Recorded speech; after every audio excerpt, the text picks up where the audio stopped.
Welcome to the Level Up Artists podcast. We're your hosts, Adriana and Jackie Sanders. We are two art professionals sharing for the advice and business lessons we have learned along our creative journeys. we talk to artists, leaders, and art professionals to demystify the creative process and discover new ways to succeed as a career-minded artist. If you find value in these conversations, please go ahead and subscribe. This will help other creatives like you find our podcast, and you will be notified when we drop a new episode. So, whether you're painting murals, working on small canvases, doing digital illustration, whatever type of artwork you're doing, there's something extremely powerful about visual storytelling.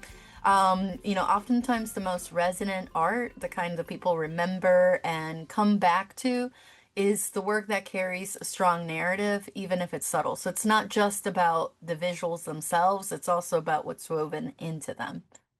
Yeah, exactly. And that's why we wanted to talk about this topic today to hopefully spark some ideas on how you can really build storytelling into your creative practice while still staying authentic to your visual vision, to ultimately connect with your audience on a deeper level through the stories that you tell with the work that you make. Yeah, absolutely. So we're definitely excited to talk to y'all about, storytelling in your artwork.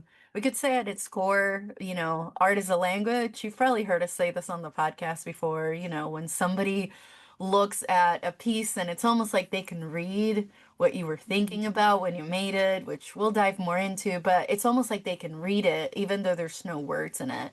Um, I believe art is definitely a type of language, and stories are what make language human, right? Since the dawn of civilization, we've been telling stories. So when a viewer doesn't know the full backstory of a piece, but then it seems like they can feel it, I think that's because the emotions and the intention are getting embedded into the work itself, and there's something about it that they can resonate with. Um, it's just like if you just did it, and we'll kind of go into this more later, but if you just did it, just, no judgment, of course, we've all done this, right? You're following a tutorial, or you're just trying out a new technique and you did it in blah, that's it, it's done. Like, there's nothing else to it. That's one thing. And it can lead to more important work later on, right? Maybe it's just a warm up or whatever. But if you're doing it where you're like, whether the work you're doing is abstract or more representational, but you're like, my intention is this, like I'm trying to convey this, these feelings, all that affects the colors that you do, the techniques, the brush strokes, the different ways in which you put it together. And putting that storytelling into the work can actually turn that piece into something that's meaningful and memorable, not just for you, but also for the person that's interacting with it. And even if like you put the story into it and kind of put it away, it could be years later, somebody kind of encounters the work and they're just like, this reminds me of fill in the blank. And I don't know. There's something so special, and we've both had this kind of experience, something so special when someone will look at a piece, and I'll give you all an example. I did this painting years ago, um, and it was an abstract landscape. And this gentleman comes into the studio, and he basically starts telling me how the piece reminds him of the times he spent with his grandmother in Ireland when he was a child.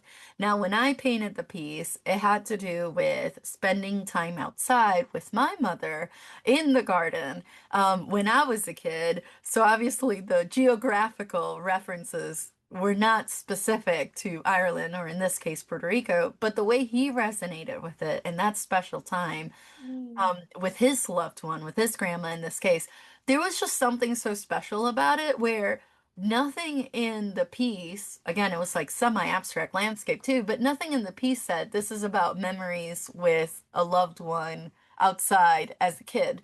But the way he interpreted it and the way that I was trying to put it into the piece, there was still something very universal about it, but also kind of specific. Like he didn't say like this is when I was playing soccer in the field with my best friend in middle school. No, he was still having it with a woman that was important in his life and he was a kid and he was still outdoors. Like there were still enough elements in common between what I was trying to convey and what he was reading, that it was almost like he was reading some of it, but filtering it through his own experience. So it was really magical because, again, nothing in the piece was that specific. The title was not, me and my mom in the field. Like, it wasn't even that. I don't know. There was just something so special about it. And it's one of those things where storytelling and art, um, at least for me, if it can offer that moment of introspection, that moment of like, this reminds me of, and you just, you see the person, the wheels turn, and or that emotional connection, or it reminds them of somewhere beautiful that they've seen that was uplifting to them, or even just a moment of visual delight of how did you do this? Like, the way these colors melt together, like when they bring those kind of comments through, I don't know. I think that's kind of what separates the work that sometimes we all have to make, where again, it could be a warm up, it could be commercial work, it could be practice or a technique we're learning, let's just call it kind of flat type of work, not in a bad way, just kind of like the work that can lead to the more memorable stuff, versus the work that people just go, I remember seeing this thing some time ago, and they just kind of get focused on it, if that makes sense. I don't know. There's just something magical about like storytelling versus not embedding that in. There's like a big difference. Yeah, and I feel like those are all amazing examples of why people connect with art, right? Like that's ultimately what we're talking about here is visual art is the vehicle for human connection, right? And so it's a language that becomes a vehicle of connection, whether it's a shared experience, a shared emotion. And I think this is one hurdle that is hard to wrap your head around, especially as an emerging artist. And one thing that I really struggled with was not making my work too personal in the beginning. And not necessarily intentionally, but part of me was thinking, well, who would want to hear stories about me? That felt very selfish. It felt very like self-indulgent. But honestly, the more and more I make work and the more I connect with my collectors, I realize that the more personal the stories are that you're sharing, or the more personal those emotions are, the more universal they become because that's what we as people connect to, right? It's that element of raw vulnerability, whether it's a memory, whether it's a feeling of joy, loss, curiosity, or transformation. And I think the key example for me with this is that writing is a big part of my creative practice. It isn't for all artists, but I really enjoy journaling. I find that that helps me get into that raw, authentic, honest space. And so I will oftentimes start a painting session with journaling. And now this is very stream of conscious journaling. I'm not naming locations, people. It's oftentimes a one-sided conversation to another person. And I found that overdoing these, there were a lot of questions that came up, either reflecting on the future, the past, a current dynamic that I'm trying to unpack. And so those questions really capture the emotion that I'm in that moment, right? And so then I take that energy into my creative time, whether it's painting, drawing, designing, and then bringing it back around. All of my original paintings, I pull a question from the journal entry that I was working on around that time, and that becomes the title of the painting. And so, yes, my work is abstract, geometric, bright, bold colors, dynamic lines, but then the title is this hyper personal question to a friend, to a family member, to my past self, to my future self.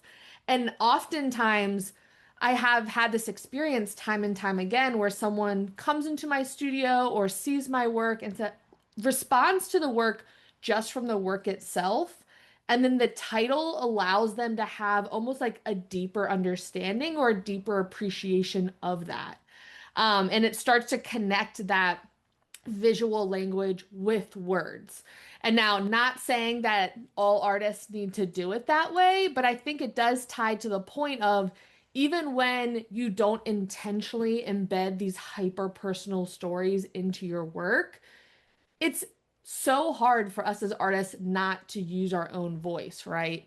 But you have to trust that voice, and trusting the voice is something that needs to be refined and learned and does require a lot of vulnerability. So oftentimes when you're making work, that storytelling really helps us as creatives remember why we're making art, right? It helps, especially during those dry spells or creative blocks, to really get grounded in your creative practice, which ultimately I think is one of the big questions we always ask, right? It's about how do I stay authentic and honest to my voice while still being trendy or expanding my skill set with new mediums or new styles. And that's a slippery slope. I think artists, our entire journey, are always going back and forth with that of, okay, I want to make art that people will like, right? Like first and foremost, especially in the beginning. It can be so easy and tempting and honestly strategic to just make work that you know people are going to buy. Whether it's a seasonal trend, whether, oh, this is really all over my TikTok feed right now, so let me try it. Or in my region, this is something that really sells. If you're in a beach town, there's beach scenes and people want to shop on vacation. If you do holiday markets, there's an element of I want to make ornaments. Um, but ultimately, and yes, that can be used strategically. We talk about that in other episodes. But thinking about what you feel like is truly your best work as an artist, that often stands out because it's building on that voice that you're establishing. It comes from being true to what you've been drawn to in the past and is that constant thread between all of the bodies of work that you make. And one quote about this that has really stuck with me over the years that I come to time and time again is the idea that the more personal you make the work and the less you care about others' opinions, the more they'll actually like it. Which is kind of a backwards mechanism, especially if you're like a type A planner like me. But it makes sense, right? Like people are attracted to honesty and vulnerability, and frankly, sometimes like that messy middle right before a creative breakthrough, right? So while it can be obviously tempting to go more towards popular content, like we're talking about beach scenes if you're at the beach, holiday content if it's holiday season, florals, rainbows, trendy color palettes, right? Sometimes you can explore them, definitely have your fun, but always remember that staying grounded in that authentic voice and what you feel pulled to is often what makes your best work. Yeah, no, absolutely. And I'm glad you kept saying the beach scenes because I don't know, like whenever I visit the beach, even the mountains, like I don't know, wherever we go, there's always like this kind of quote unquote local work that just looks like whatever's around, but you can't necessarily tell the artists apart. And like Mhm. if I'm traveling, a lot of times the artists that I notice are the ones that are different. So it's like if I go and all I see are beach scenes, and then there's this like awesome abstract like in the same rack or in the same store, whatever. I'm like, that's the one I'm gonna gravitate towards, you know? I mean, Yeah. I guess it depends if you're buying the beach scene one as token or as a not token's not the right word, almost as a souvenir of the time you were there. Kind of like, but at that point, at least for me personally, I would say just get a magnet at that point and then like save your pennies for actual like art that you resonate with, not just here's the painting I bought when I was in Wrightsville Beach that shows Wrightsville Beach. Because at that point, you could have just done a photo and a magnet, you know? I don't know, and then instead gotten the artwork that you're gravitating towards. I don't know. But that's also a discussion about whether you're art collecting or buying. But yeah, we Yeah. sit on And that. I think that's an interesting point too, and honestly one that when talking to other artists, whether it's through a gallery or when I am traveling, oftentimes, shocker, we'll get in like the creative art business conversation. And oftentimes, and some of our listeners may feel this too, that can be the frustrating part if you live in an area or you've built your business to be based on markets where you really can't deny that. okay, these are things that do just sell. And so there's artists I know at the beach, they really want to make these like almost like large abstract work that are more city focused, right? Like you think you'd see it in New York or somewhere that's very contemporary. And they're like, yeah, but everyone's here on vacation, and the person in the booth next to me has these oil paintings of beachscapes over and over and over and over again, and they sell like hotcakes. So I'm gonna do that too. So I think there is that frustration, and that's why I think one, it comes with experience of figuring out as a business and as an artist's identity how you want to structure things. Do you want an income stream that's solely for making money? And this is other creative practice, which today we're talking more about, okay, just being grounded as a practicing artist, not thinking so much of the business side. But it can be very strategic to balance two bodies of work if that is a trend. But I think what we're talking about, which I wanted to clarify, is more when you're still trying to establish what is my voice, who am I as an artist, and not being tempted by, oh, this is trendy, therefore I should do it. But instead, if it later becomes a strategic business choice, then that's a different situation, you know?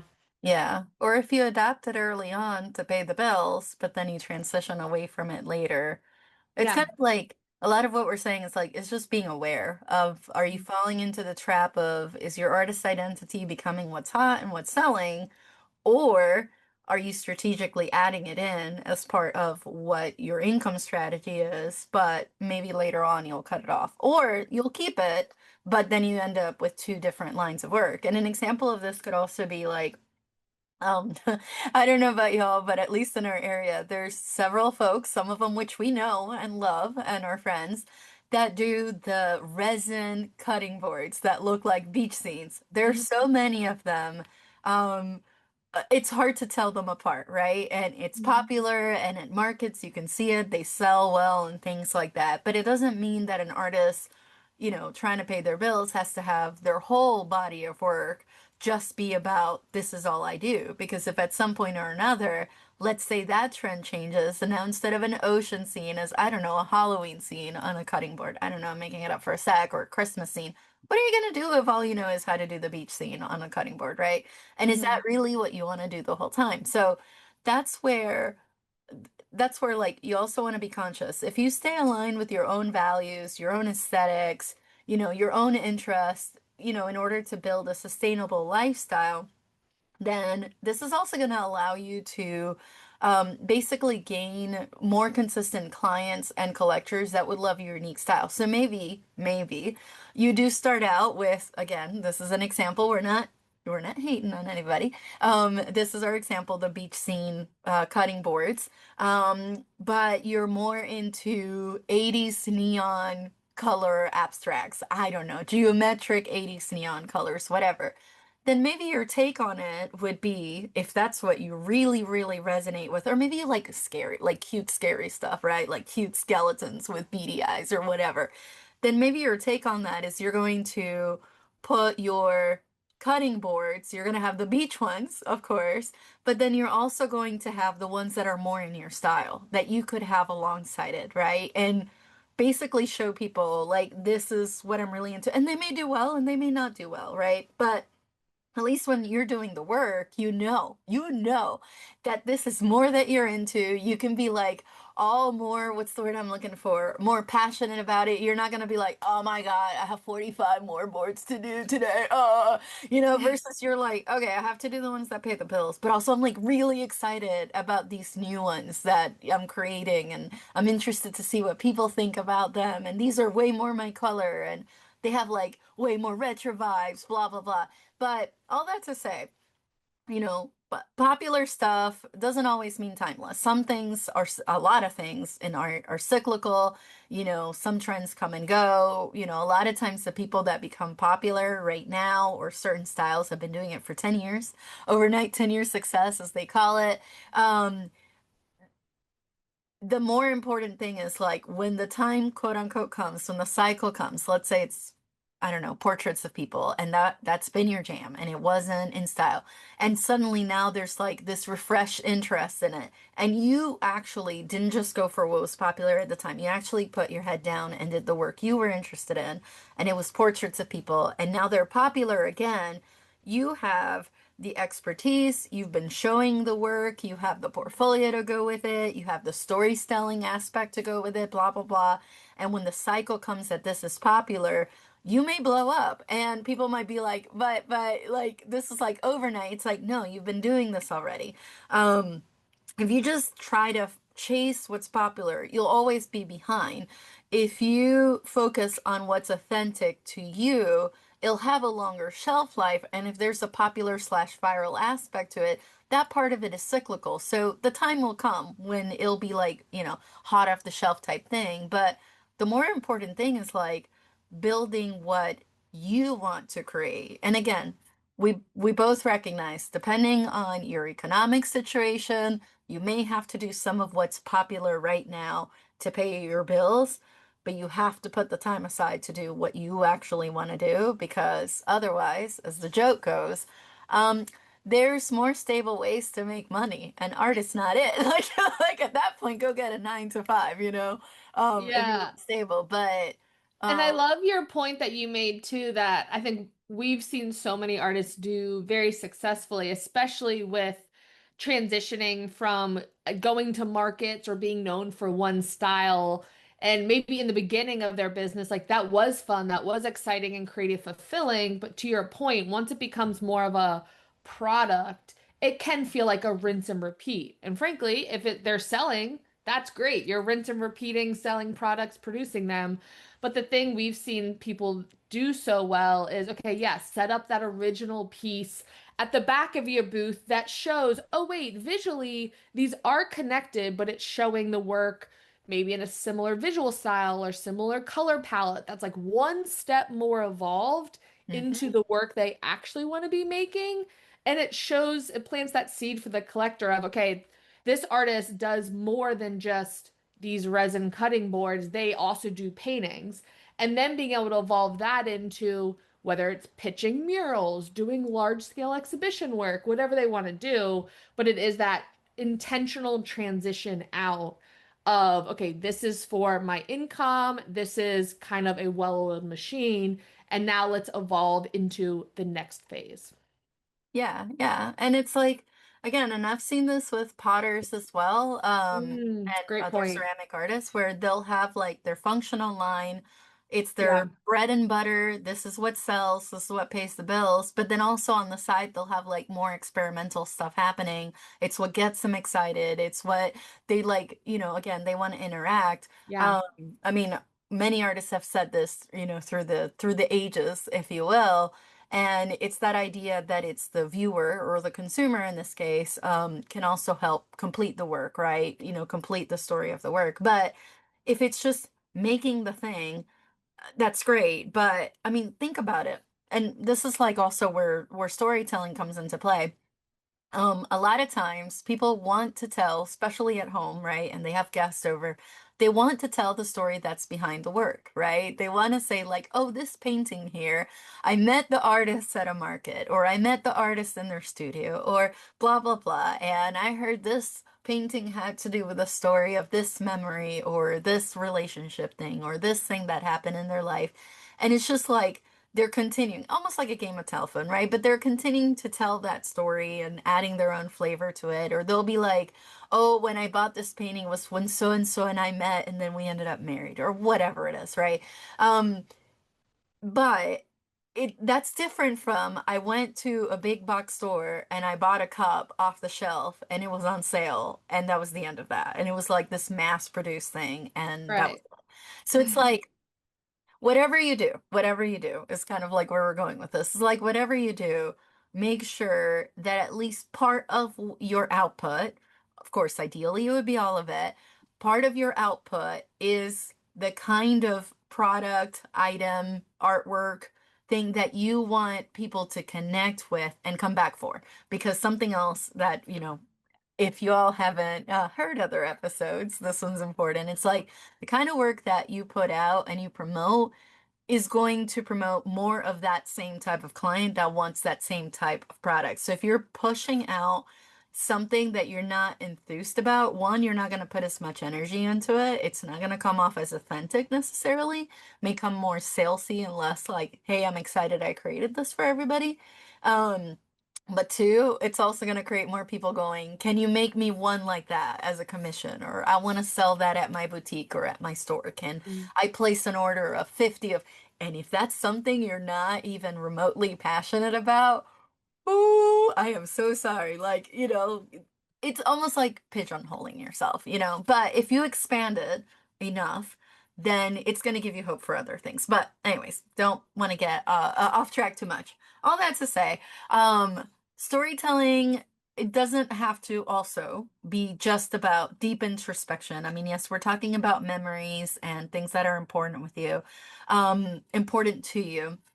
A lot of what the storytelling is going to go into this work, and Jackie's really good about this, so we'll talk about this more.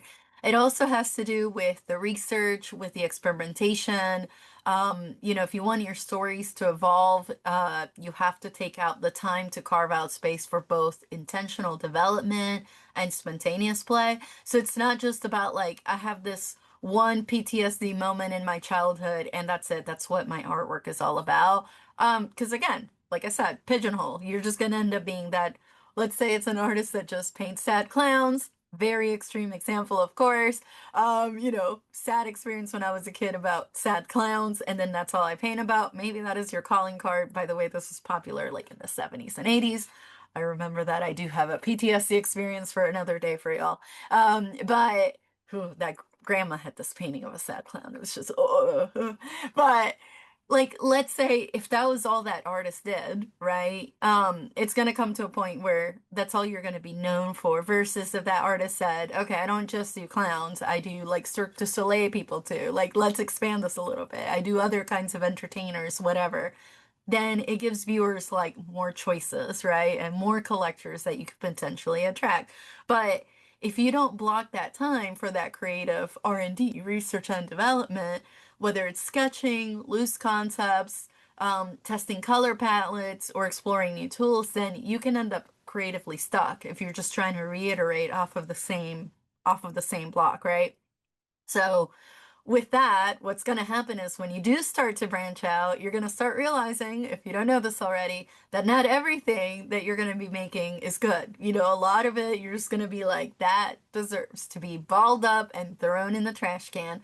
But that is okay because a lot of the time, some of our best ideas come after the pieces that had to pave the way. So it's like, again, there are all kinds of different examples we could make, but whatever kind of work you're making, and especially if you're trying to expand the work that pays the bill versus the work that you want to make, that you want to pay the bills, and there's a bridge in between, that's where that experimentation, playful and research comes into play as you're trying to bridge between the two so that you can, instead of just abruptly saying, I don't do resin boards anymore, now I'm a watercolor artist that paints birds.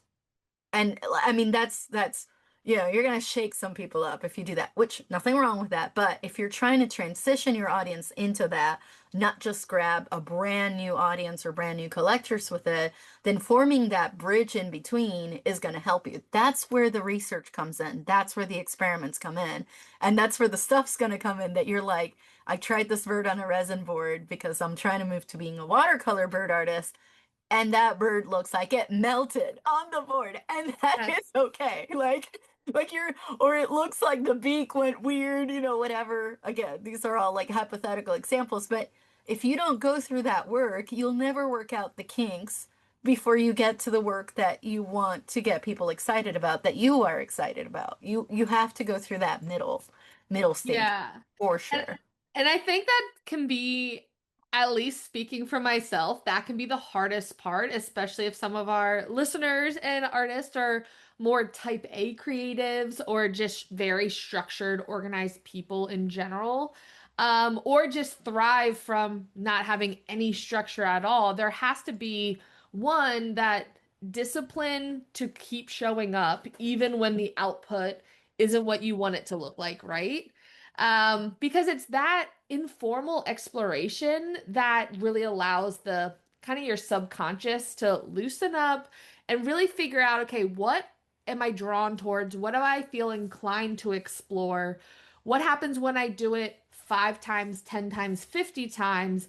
And then taking a step back and saying, okay, what pieces of these paintings or pieces of art do I like?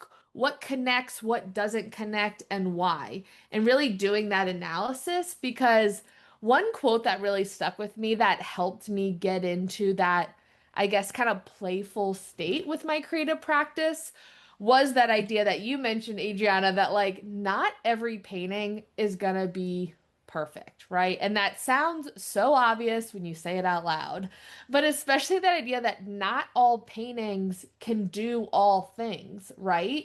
And especially when you're learning, whether you're focusing on composition, whether you're focusing on color palette, whether you're focusing on motifs of do I want to do animals or houses or landscapes or abstracts, you really need that time to play and get a lot of things wrong so that when it does feel right of, oh, I'm connecting to this piece more than I did the others.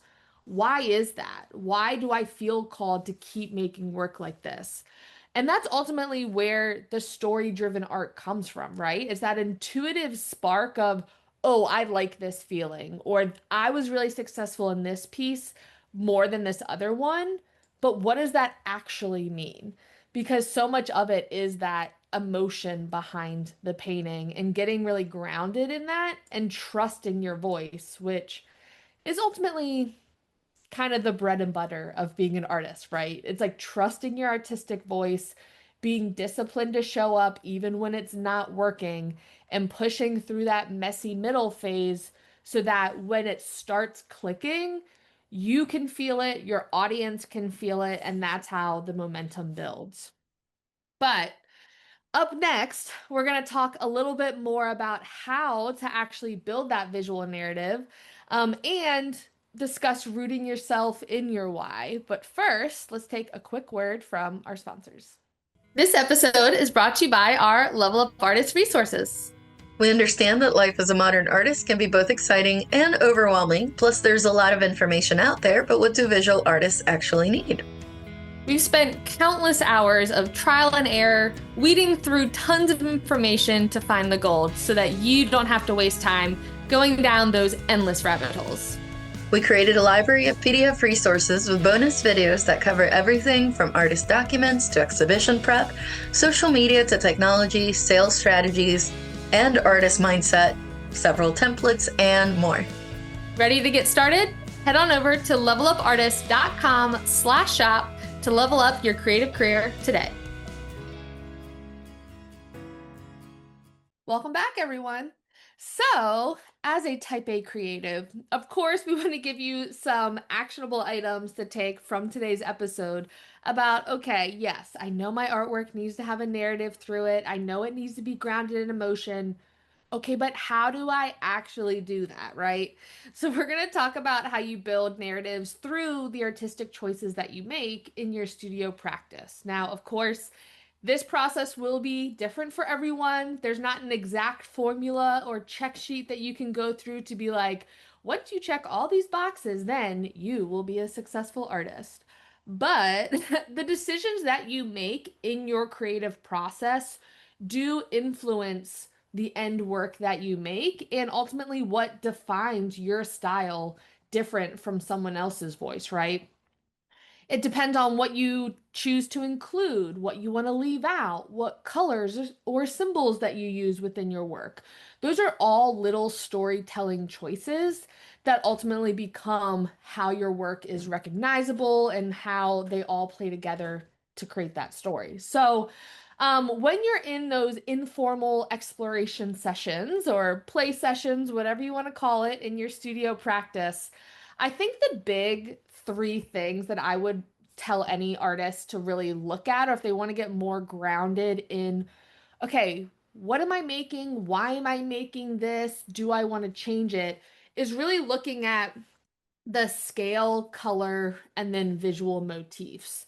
So when it comes to scale, whether it's a current practice that you have or work that you're wanting to aspirationally make, thinking about, okay, how big is this piece going to be? What medium am I using? The logistics on, okay, is one medium, am I making small work just because there's limitations to the medium? Or does the work itself need to be this small? And why? Does it need to be big and why? Even something like that, I think, is such a basic question to ask yourself. And in the beginning, it may be very casual of an answer. It may be, well, these canvases were on sale. So logistically, these are just the ones that I'm using because I can allow myself to just create more freely at the scale, knowing that they were 60% off, which is totally fair. But that's one thing, especially with critiques or even talking to other artists, of thinking, okay, what if this piece were a 3 inch by 3 inch square? What if it was a 3 foot by 3 foot square? And how would the scale influence how people interact with the work, how you perceive the work, how it interacts with other pieces? And not saying that this has to change any decision you make, but just think of the impact that it has on how your work is experienced. And same goes for color, like for your color palette, your brush strokes, the energy that those convey, maybe the layout composition of your piece. It really changes the entire emotional tone of a painting, of a collage, of a sculpture. Maybe you like super saturated colors, maybe you like super natural tones. And what does that decision that you're making say about your story, say about the message you're trying to convey? What happens if you experiment and change that? If you normally work in really natural, grounded tones in your sculptural ceramic work, what happens if you throw like a neon pink rim on there? How does that influence the work? Do you like that? So asking yourself those questions of things that you naturally gravitate towards, why do you gravitate towards them? And the answer may be, I don't know, I'm just called to. And that's totally fine. I feel like that's what we as artists spend our entire lifetime figuring out and say, I don't know why I like this medium. I just do, and I'm going to keep making work with it. Totally fine. But also thinking about the motifs or visuals that you use in your work, whether it's representational, whether it's abstract. And oftentimes with this, especially if you're doing realistic work, thinking of it almost like editing a photo reference picture. Like, where do you crop the image? How much do you simplify the composition? Do you exaggerate a certain detail or do you leave something out completely? I feel like it's kind of a classic college art application prompt where a lot of, at least I'm dating myself a bit. 15 years ago, when I was prepping for college, it was a big prompt to say, like, okay, we want you to make a piece that includes a bicycle.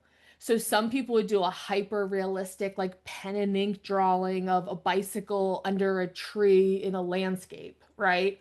Some people would do super zoomed in where only like a little piece of the wheel is showing, but the most of the painting is actually like the shadows that the bike casts on the ground.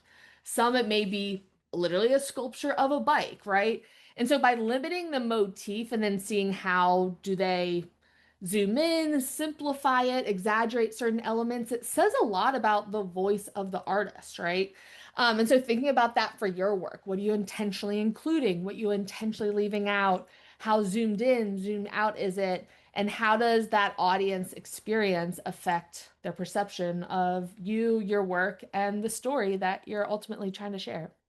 Yeah, no, for sure. It definitely says a lot about like what are you focused on? Are you that zoomed in person that gets 3 inches away from the surface of whatever it is you're interested in, or are you doing the panoramic shot from far away and trying to capture as much detail in one? It's like both are valid and Mhm. everything in between is, but yeah, it just helps define kind of like the type of work that you're doing. And that's the thing. It's like over time, depending where you are on your stage, on your creative career, is you will start to notice some recurring design elements and themes that may pop up unconsciously at first, but often those threads are the ones that connect the work over time. And depending how intentional you're about these threads, is how they can become part of your recognizable style.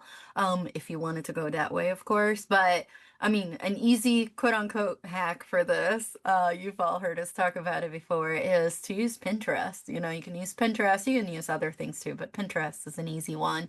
And if you're like, I don't even know where to start, then you just go out there and anything you like, you throw it into a random board. Nobody has to see it. It can be a private board.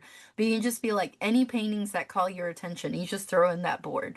Later on, as you're doing kind of the research and development, work that we were talking about earlier, that's when you can go into, and also like Jackie was talking, like, what are the colors that attract you the most? Is it the brush strokes? Is it you like the way oils blend, or you like better the way that watercolors seem to react, or a certain type of sculptural material? Like you can do that kind of work later. Um, but you can do the Pinterest route again if you don't have much of a body of work or you're exploring a new body of work. But you can also do this, and this is why we're always talking about documenting your work. You can also do this with your older work, your existing work, and you do the same exercise. You kind of look through it and you're like, what are some colors that are repeating themselves? And do I want to continue with that? Or is this a color I want to take a break from? Maybe it's the scale, like I've been working small for a long time. Do I want to return to large or experiment with weird size and weird shaped canvases, like, or I just want to work on cloth instead of a panel. Like, this is kind of like the kind of exercise that it can also help you make some breakthroughs in your work. But bringing it back to storytelling, all these different decisions you make are part of the story that you tell, not just about yourself as an artist, but also about the kind of choices, and the kind of aesthetics that you are attracted to and can help define future work. But besides all that, like the storytelling part isn't just about perfection or clarity, it's also about intention. Even abstract work can convey meaningful and complex narratives. And all these threads that we're talking about, that's what's going to help put that story together. Like, do you just go for thin brush strokes? Do you go for big sweeping sections of canvas? How textured are you going? How many layers are you putting in this thing? And can you see some of the previous layers? Or is it all very opaque? Like all these different things help sell. Sell's not the right word maybe, but help tell the story that you're trying to convey. And maybe the story is you are having fun experimenting with a new medium, and that's the end of that.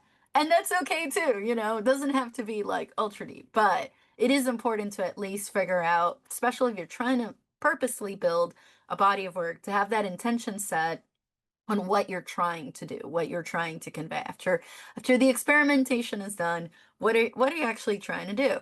And it's not just what you're trying to do, but why.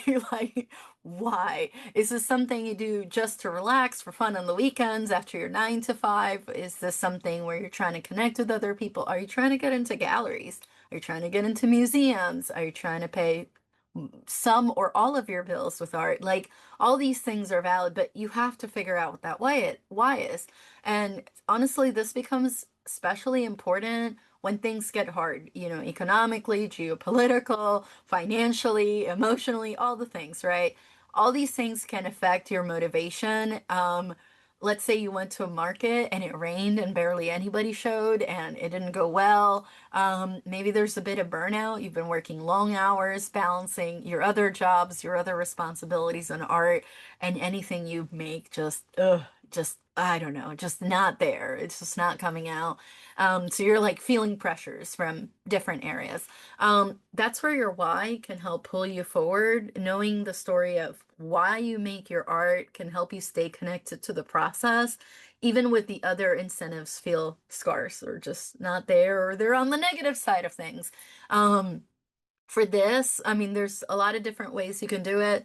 One of them is to revisit old sketchbooks, or like Jackie mentioned, if you're doing journal entries, they can help you when you're feeling lost. It can remind you of the spark that got you started. Maybe it's older work, maybe it's something you did as a kid that you still keep around, or maybe it was like that first artist you fell in love with when you were. A lot of this is going to go back to when you were a kid, but you could be an adult when this started, of course. But like that first thing that you're just like, I remember when I saw XYZ artwork and it was just like it lit a fire in me. Go look at that again, whether it's your own or somebody else's. And the why, it doesn't have to be super deep or dramatic. It doesn't have to be like, oh, this one thing that helped me when I was having this childhood trauma, which I feel like everybody has childhood trauma at this point. But it doesn't have to be something like that. It can be something as simple as, this color brings me joy. Like every time I paint with turquoise, I'm smiling. Like I don't know. Or every time I have an oil stick, it's the way it glides on the surface. There's just something about it. Like it can just be something that like makes you curious, or maybe it honors your heritage, or it's about sharing beauty with others. It doesn't have to be a complex story. You can use all these glimpses or bits of memories, if you will, to then build a bigger story. So it's like this one painting can be about the joy of, like, I don't know, being outside and staring at the clouds. This other painting can be about this happy childhood memory. This other painting can be about overcoming, a challenge that you had at some point or whatever, or heartbroken or loss, or, you know, it's when you put all these pieces together, and again, if you're being intentional about, the threads that put them together, the style that you're making them in and whatnot, together they make the story. All those threads get woven into that one story you're trying to tell. So it could be the body of work itself does it. Don't feel the pressure that every painting has to tell a full-blown novel. Like they can all just be pages in a chapter, or they can all be chapters in in a book. Like Yeah. you get to decide that. They can just be a line out of a paragraph, right? You decide how granular that one piece has to be, but you get to set those rules. And if you have the intention, then it doesn't read like random tweets coming out of nowhere. It actually reads like they're all gonna come together into one thing. But don't put that much pressure on yourself. Just know if you're being intentional and not just making it just because it's pretty or trendy or whatever, then chances are, if you're being intentional about some of your other choices, it will end up being part of that larger story you want to tell anyways, if that makes sense. Yeah, that makes total sense. And I think it ultimately comes down to like your why can change over time, right? Like we as people are always evolving and changing. But I love your tip about especially going through old sketchbooks or old journals because oftentimes there are at least threads behind previous work we make and the work we make now. And the same can be said about what we make now and where we go in the future. It's that classic line of like every journey is a line when you look backwards of, oh, it makes sense how all these pieces played together to get to where we're gonna go. And remembering that, and that kind of like relieves some of the pressure, especially when you're experimenting, because I've definitely had that experience where I look through sketchbooks from college. That's 10 years ago now. But in one of like my studio classes of sketches or brainstorming art pieces that I kid you not, literally 8 years after I made that sketch, I guarantee you I did not remember that sketch from that sketchbook. I hadn't looked at it in 5 years. But I almost to a T made that piece of work, not knowing. And so sometimes it's, yeah, a mark making, it's a color, it's a motif, it's an idea or emotion that's what that little piece started as. And you just needed time to kind of like marinate and grow your artistic voice. But when looking in the past, you're like, oh, that makes a lot of sense how I got to where I am. Um, and I think the viewers can really see that, like viewers of your work, collectors, they can see and sense when art is made from that authentic voice rather than just kind of cranking out and producing pieces. So ultimately, as we wrap up today's episode, I just want to remind everyone, and honestly myself, that really storytelling with your work is not about mastering a specific theme or mastering a technique. It's really about the intentional and honest choices that you make when you're exploring your creative practice. And really, the more you trust your creative voice and stay connected to your why, who you are, what you're making, why you're making it, then the stronger and more resonant your work will come for collectors and for yourself, honestly. Yeah, yeah. And if you're listening to this and going, yeah, but who am I to tell my story? Who am I? Who will want to know? Who will want to learn? Like, why would I? What's the point? Whatever. Here's your permission slip. Like, have the courage. We give you the permission to experiment and try new things with art. You don't have to share it. It can be personal. It can just be for you. But in that experimentation and in those sessions, that's often where the real stories start to take shape. Give yourself the time, give to play, to reflect, to, when you're ready to share the work that truly feels like you, you'll enrich everybody else by it. Like this is the kind of stuff that we need to see in the world. There's so much commercial stuff, AI generated stuff. Like, we all as humans, we connect to the authentic stories of other. This is why we still tell stories from thousands of years ago, like same fairy tales, same like hero stories and whatnot. Like, this is how we connect as humans, and visual art is one of the ways in which we do it. So it's like we want to hear what you want to say, or in this case, we want to see what you want to say through your visual art. So, yeah, give yourself permission to do it. And we would love to see more about it. But with that, we're going to go ahead and wrap up, and we hope you enjoyed today's conversation. As always, our blog will be linked in the show notes where you will find episode notes and links to all of our other podcast episodes. If you want to stay connected with us between episodes, share your feedback, or have a question you would like for us to answer on the podcast, you can reach us through social media. I'm at ameighart across all platforms. And I'm at jsandersstudio across all platforms. And if you want to follow the podcast, we're at levelupartists on Instagram. You can also visit levelupartists.com to get immediate access to template, resources, and more to level your creative career today. Thank you so much for listening. We'll talk to you in the next episode.